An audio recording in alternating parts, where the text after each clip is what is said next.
Welcome to another episode of Heritage Cooking. This week we are going to cover, we'll call it killed lettuce, and kind of branch out from there. But really a lighter, kind of refreshing take on heritage food, food from the land. So we have two very different recipes that really end up in the same place. I made a Appalachian kilt lettuce, and mommy made a German wilted salad. So just very different takes on what is essentially the exact same dish. A lot of the same ingredients. There's only so many ways that you can wilt lettuce. But I wanted to do this one for the first time ever. Started watching Top Chef this year, and there's a girl on there who was trying to blend her Appalachian roots with her African heritage. Wow. And she makes a lot of cool stuff. She sucks. She is awful on the show, but her dishes always look and sound really, really cool. And I'd never heard of kilt lettuce. I've made a lot of wilted lettuce on the grill. It's a really easy one. Just get a head of romaine and dress it up and wilt it on the grill. And it's a really different way to do a salad while it's still essentially just a salad. But it lets you do all that prep work while you're grilling your main food, your main dishes on the grill. So something I've done a lot of. So when I heard kilt lettuce, I didn't know what it was. I look it up, and it's essentially just a wilted lettuce recipe. So I thought it would be an interesting one to do, coming from some of the other cooking experiences I'd had with essentially the same dish, but definitely this was a very different way to prepare it. Okay, well, I have to tell you that when you first told me about kilt lettuce, I thought what you were talking about was grilled romaine. And I've made it in the past and didn't like it at all. So just to give me a reference here, when you do it on the grill, if you put half a head of romaine on the grill, you put it over the fire? Is it a hot fire? How do you do it? Because when I did it, it just turned mush. Yeah, so really clean, really hot grilling surface. And then flavor the hell out of it.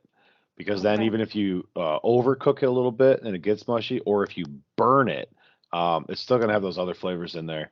So normally what I'll do is on a fresh grill surface, so away from where I'm cooking my meat and stuff, I'll start it with the burners off.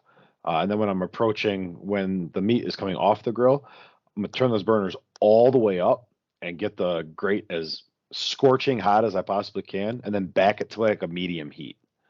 But you Okay. throw them on right then, and you get those nice grill marks on it right off the bat, and then you Okay. back it off to cook it, to warm it up, because it really doesn't need much cooking. Right. You're Right. taking a little bit of moisture out of it, but the big thing is those grill marks. So that's Okay. what I'll do. I'll go really, really hot, torch them, and then back it down, and then that's when I will apply, we'll say, a gratuitous amount of spices and oils, and really just kind of douse it in the flavors that I'm looking for. A lot of times it'll be related to the marinade that I used on whatever meat I'm cooking.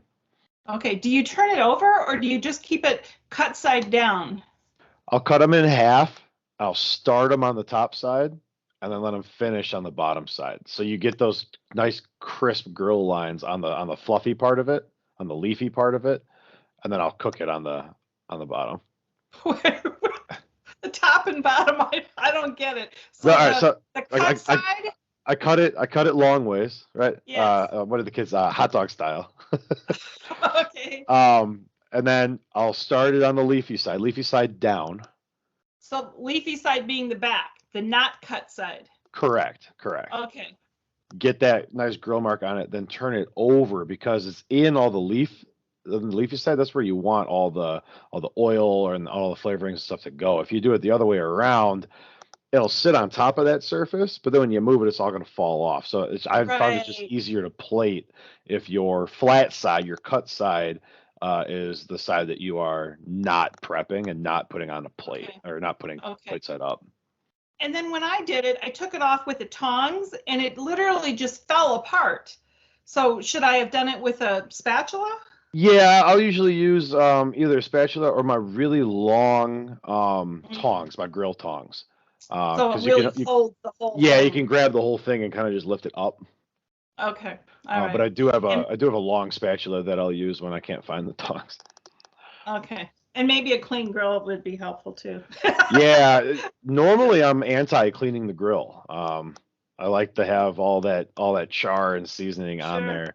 But Sure. with the lettuce, it really seems to make a noticeable difference because you're really not cooking it. You're really just trying to get those grill marks. So Okay.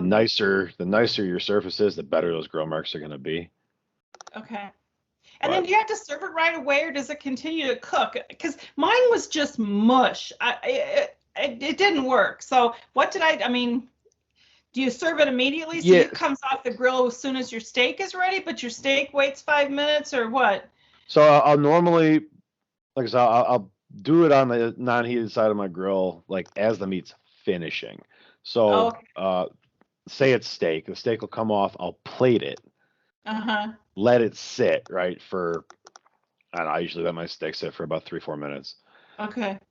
So the fresh, direct from the grill romaine goes onto the plate, and that is all now ready to serve as one Ah, piece. got it. Okay. Got it. All right.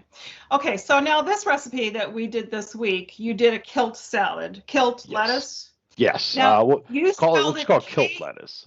okay, Kilt, right? Yeah, and so that's Like the it's skirt that they wear in Scotland, like a kilt, yeah, right? yeah, spelt the same. No, so it is killed lettuce. Um, it's a another harken back to the roots, right? That's how you'd say it in Appalachia. You'd say it's kilt. It's Okay. kilt lettuce. You Kilt. kilt it. Kilt. Got it. So Okay. it is I killed was so lettuce. confused. This recipe, I really struggled with this from an intellectual standpoint because I didn't know what I was doing. I was immediately thinking the grilled lettuce. No, no, that wasn't it. And then you said kilt lettuce, and I'm like, what? So yeah. So why don't you start? Because you have the more pure version of this dining experience. So the kilt lettuce is really similar in a prep way as any kind of grilled romaine would be. You're pulling together all the same ingredients you'd use. Whatever your grilled romaine recipe is, you can use for kilt. The difference is that instead of wilting it on a grill, you're wilting it with essentially your marinade. So you need a heat vehicle. You need a heat vehicle to make your heat marinade work. And in this case, it's bacon grease. Um, so anytime I'm making grilled lettuce, grilled romaine, I'm making bacon anyway. Um, Crumbled bacon is always going to be something that is on my grilled romaine every single time. I have to have it. Um, so for me, at least, the prep on this was very similar. Um, I'm usually going to use onions, and I'll throw the recipe up on the screen right here. But it's essentially onions and leeks, or the actual recipe I found called for ramps, um, which is essentially the same thing, but you can't find that at a grocery store in Illinois. It's just not going to happen. But I did No, find you're organic supposed to go leeks. out in the woods and go find them. So it's a lot of what I normally use because my grilled romaine is going to be onion and it's going to be bacon and it's going to be a ton of oil of some sort. So we really just kind of swapped out um, the cooking oils, the vegetable oils I'd normally use, usually an olive oil, for bacon grease.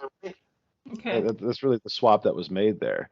Um, and then instead of putting all your toppings on and then applying the oil, you're cooking down, you're reducing or simmering through all of your ingredients in the bacon grease and then pouring the bacon grease over the top. Because you don't have as Okay. long for it to sit on the grill. You have the heat of the oil immediately and then it's done. Right. Right. Um, the prep was very similar, but then I had to cook it all essentially. I had to cook everything in the grease afterwards, and it worked really, really well, and it smelled really good. I put a ton of garlic in with the leeks and the onions. And, you know, if it wasn't just like a pan of grease, I probably could have just eaten that. Yes. But I made 2 pounds of bacon and it was a lot of grease. So You know what I'm finding, what I'm learning now after all these years of cooking, and I don't know why it never occurred to me a long time ago, but that all of these different cuisines from different cultures basically have a similar base. The foundation is, you know, I mean, golly, an oil, garlic, and onion, it like starts every cuisine, right? So as you were just talking, I was thinking to myself, it's kind of like a garlic chili oil that you would use to toss noodles in. yeah, Right? absolutely. You get the oil hot, you throw in the herbs, and bang, you're done. Yeah, I mean, there's only so many ways to cook. You know, there's a million different cuisines and a whole bunch of different dishes and stuff you can make, but like really at the end of the day, you're making what, meat or salad or soup, and there's not a whole lot of other things. So it's just those regional and national flares. Spoken like a guy who doesn't like desserts. Oh my gosh, come on! You just completely left the dessert category out of there. Well, you don't cook desserts, you bake them, right? Oh, okay, that's it. All right. So yeah, I added in some dandelion greens as well, just to give a little bit of that bitter bite. And then I put it on a big old pizza pan, and just made a huge salad out of it. Oh wow. And I had some, and Morgan had some, and then Morgan had all the. I cut the dandelion greens to just the leafy parts, because I knew I could feed the dog all the stems. So he's been eating stems, and I think he's had just about enough of the dandelions. He needs his greens just like we all do. So I will say really quickly that something I saw as an item that could be made alongside this is called chow chow, and it's like a green tomato relish, and it's served with just about everything because why not? But I didn't want to prepare it for this salad. I just wanted to see if I could do it, and I did. And I actually put it on leftover hot dogs from Memorial Day for lunch today, with some spicy mustard, and it was fantastic. So I have about 3 cups of chow chow that I'm going to use for different things here, and then I took the leeks and I made a leek stew or a leek stock starter with it as well, that you might see in an upcoming episode. So. So the chow chow, are you going to give us the recipe for that, or is that going to be some other time? Or I can post it in the comments. It's relatively easy. It's not as vegetable heavy as like a pico lily. Oh, okay. It's a little less noise. It's really just green tomatoes, which also impossible to find. So my chow chow was red tomatoes this time of year, cabbage, onion, and well, peppers. red tomatoes this time of year probably taste like green tomatoes because they're so bad. Yeah, the idea with the green tomatoes for the color, because it's the red peppers that are supposed to really pop. Okay. So, but really, really good, and it's just vinegar and brown sugar and seasonings. Nice. So it can sit for a while too, then, because it kind of marinades in the vinegar, and so it can sit around for a while. Yeah. So the recipe I used was actually a canning recipe. Yeah. So I actually salted it and boiled it down, and then I even boiled the jar. Wow. So that was a pain. That was a pain in the ass. I won't do that again. But so I actually canned it. And I've already gotten into it, so. So much for that. Yeah, it was canned for about 3 days. Well, I just think to myself, kind of like sauerkraut. The cabbage is basically just, sitting and fermenting on its own, and the longer you let it go, it just changes the taste of it. It's still safe. There's still food safety to it. But that's what you said makes me think of some kind of a pickled relish kind of thing that just sits in the refrigerator for a while, and the longer it sits, the more sour it gets. And it's really the way it's supposed to be used. All the research it's like it's pork, it's hot dogs, it's sausage. Mm-hmm. So that's how I'm gonna deploy it and kind of see what I can find that it tastes good with. It's got a lot of my seasonings that I use in there, so it hits pretty close to some of my marinades. But Okay. obviously you have that pickled factor. It's got the vinegar to it as well. Right. So I I'd do love have. it on hot, I think. I mean, maybe I'll fly Not you that I some. can get brats in Washington State. Oh my gosh, they don't even know what a brat is in Washington State. So I'll give a free plug here because State Street Brats in Madison on the UW campus, they will ship their brats anywhere in the country, Really? and they do a really good job with it, and the price isn't that bad. And they have their white brats and their red brats. Um, I would like to see that link in the comments. do Please. that, we'll do that, and we'll ship some out when we come out for Labor Day. We'll do that too. Oh, excellent. Okay, excellent. I love it. So, yeah, I have had a cabbage, so now you got me thinking that maybe I should not just let that spoil on my countertop, and I should actually do something with it. Yeah, or put it in refrigerator at the No, very least. I was reading. I've never used cabbage before I made this chow chow. Oh, really? And they were saying you just leave it on the counter. It's fine. Yeah. So It lasts forever, truly. Now, I always use the purple cabbage because it has more of the whatever's in grapes and red wine and that what was there's a enzyme or something. It's supposed to be healthy for you. So I always use the purple cabbage rather than the green, and you can get them in a smaller head generally. So, but I just put them in the refrigerator and leave them. And when it's time to use it again, I might have to cut off a thin layer of where I cut before, but it lasts weeks that way. yeah, the dog's been eating that too. So Oh. He's such a healthy puppy. he sure is. All right, so you made a recipe that's very similar, but from a very different background. Why don't you walk us through the German wilted salad? Okay. Well, one of the things that when I was doing research on this that I kept seeing coming up again and again, it was that it's a spring dish. And it is, you use ramps, which are found in the woods. You use whatever's growing in the early spring, those first greens that you're so hungry for after the long winter. Now, nowadays with grocery stores and such, you can get, produce all year long. I tend to live a bit closer to the land here. I eat what I grow, and obviously in the wintertime, I'm not growing much.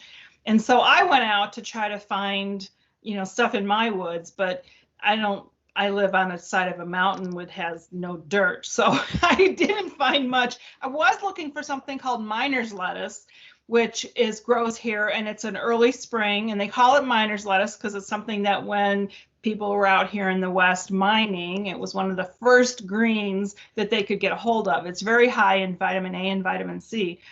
And of course, I couldn't find any for the recipe because I wanted to. And then the next day, of course, I did. But so this was actually kind of a German take on it. And I guess what makes it German is probably the sour cream.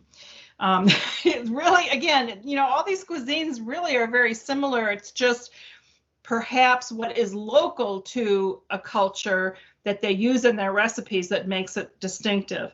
And so this one also called for dried onions because you wouldn't have, if I was cooking seasonally in the spring, like here, I don't have a lot of onions yet because it's early in the year. I mean, I'm just getting stuff up now. So, but I have dried onions left from last year that I dehydrated. So this recipe called for dried onions, and you soak them in the sour cream overnight so that they rehydrate. Okay. And then that goes into the recipe. Now I used, okay, so I'm older, and I never knew this, but my great niece taught me last week that it isn't kefir, it's pronounced kefir. I never knew that. So I'm many decades old and I've been saying it wrong all this time. So whether you say kefir or kefir, that's what I use because that's what I use here to soak the dehydrated onions in. And then again, it was the same kind of thing that you used was the bacon grease. This also called for vinegar and sugar, which almost goes back to your chow chow recipe. Kind of weird that it was all together. And then what I did was I used some romaine lettuce, and then I used stuff from my garden: chives, arugula, kale, broccolini, dandelion greens, mint, green garlic, which is just garlic that hasn't formed a head yet. So it's kind of like a green onion, except it's green garlic. And then I grow something called red Orach. And I'd like to say that, I'm so special I can grow this, but it really grows like a weed, and oregano. And then with this recipe, there's also an egg yolk involved. So it kind of had more of a dressing to it. You temper the egg yolk with a little bit of the hot bacon grease, and then pour it all over, and then it's the same kind of a thing. Now mine didn't wilt very much, and I wonder if it was that time that it took me to temper the egg yolk and then get the grease back onto the salad, that it cooled off just enough that it didn't really wilt the salad. I don't if I had been served it, I don't know that I would have known it was supposed to be a wilted salad. The taste was really good, but I still don't, it was a different combination. And I have to say, with the vinegar and the sugar and the bacon grease and bacon in there, it made me think of a spinach salad recipe that one of my high school teachers gave me a billion years ago in the 70s, right? And it took me right back to this spinach salad that you could often get. It's on on menus at restaurants. This spinach salad that's made with the hot bacon grease. And I don't know what cuisine that comes from, but it tasted, because of the vinegar and the sugar in it, it tasted a lot like that to me. Gotcha. Now, would I make it again? Probably. My salads always are mixed in with whatever I'm growing, so that wouldn't change. I don't know if I'd do the whole egg yolk tempering thing again. That seemed like it just made dishes for me. I hate to do dishes. So I don't know if I would do that again, but obviously the rest of it, I like the idea of putting the hot bacon grease into the seasonings or into whatever, the onion or the leek or whatever it is, and then putting it onto the salad. I like that kind of garlic chili oil idea, so I might try it again doing that. I think I really enjoyed the taste of mine, but I think the next time I make something similar, it'll be Kilt lettuce on the grill, instead of the oils that I'll normally use. I think I'll try it with the bacon grease and try it that way. But the thing that really stood out to me the most about the whole thing, I almost never use red pepper flakes, and I used red pepper flakes, and something with the bitterness of the dandelion greens and the crispness and the crunchiness of the romaine, the red pepper flakes just really pulled the whole thing together. It was really, really good. Interesting. How much did you use? A lot. Really? Oh, wow. Yeah, because I'm thinking, like, flavor profile wise, what is it adding? Right, and it's adding a little bit of that spice, and there wasn't really anything else in there. So I did use 2 pounds of crumbled bacon. Great. And then the red pepper flakes. So like it really, as someone who doesn't really enjoy like a salad, like I'll always get like the exact salad I want with like strip steak on it or chicken on it or something like that. So being able to add the meat and all of that bacon, but then also a flavor profile that ran a little bit spicier, was really, really good. Actually, that is something that would have been really helpful to mine, I think, was that the spice piece of it, because it almost was too nice. I mean, it needed something more to it, and that bacon grease, says hello, and it needed something to respond to that flavor profile. Yeah, one thing I had read is that sometimes it's served with hot sauce. And so when I did the leftovers, a couple hours later, there's some lettuce sitting out still, and I hit it with a little bit of Frank's Red Hot. Okay. That makes Texas Pete sense. sucks. I'm sorry, people from the South, but Texas Pete hot sauce is awful. You don't have any of that chili sauce that I made you left, huh? That cayenne chili sauce? Ate it all. Ate it all. I think we have some still in Phoenix. I've been using a lot of sriracha here because I make so much Asian food. Yeah, we moved to sriracha also. Dad used to always use jalapeno, right? No, Tabasco. Yeah. He used to always use Tabasco, and then we moved to the sriracha, and it's completely different. I always thought it's a hot sauce, but they all have such different profiles. And sriracha's kind of got that sweet undertone to it, so you can do a little bit more with it. Yeah, yeah. He likes to put it in his breakfast burritos. Yeah. Yep. So hey, maybe you'll see us attempt these recipes again at some point. But that is way down the road because I can tell you that next show is going to be ramen. And we're going to try to bring you like very different kinds of ramen, but obviously we're still going to base it in the cooking that we know. So you're going to see a little bit of new and a little bit of old, and we'll see how that goes. But I can tell you that cooking that we've been trying, right? Because that's something that I've been attempting. I'm not sure I've got it yet, but it's been a lot of fun eating all those noodles. I will say that I cheat quite a bit, and I love having like a really creative recipe, but using a block of ramen from the store. Right. Well, yeah, and we'll talk about that too, because I've got some ideas about the different kinds of ramen noodles. All right. Okay. So this has been Kilt, wilted, killed lettuce, and this is Heritage Cooking. So thanks for joining us, and we'll see you guys next time. Bye.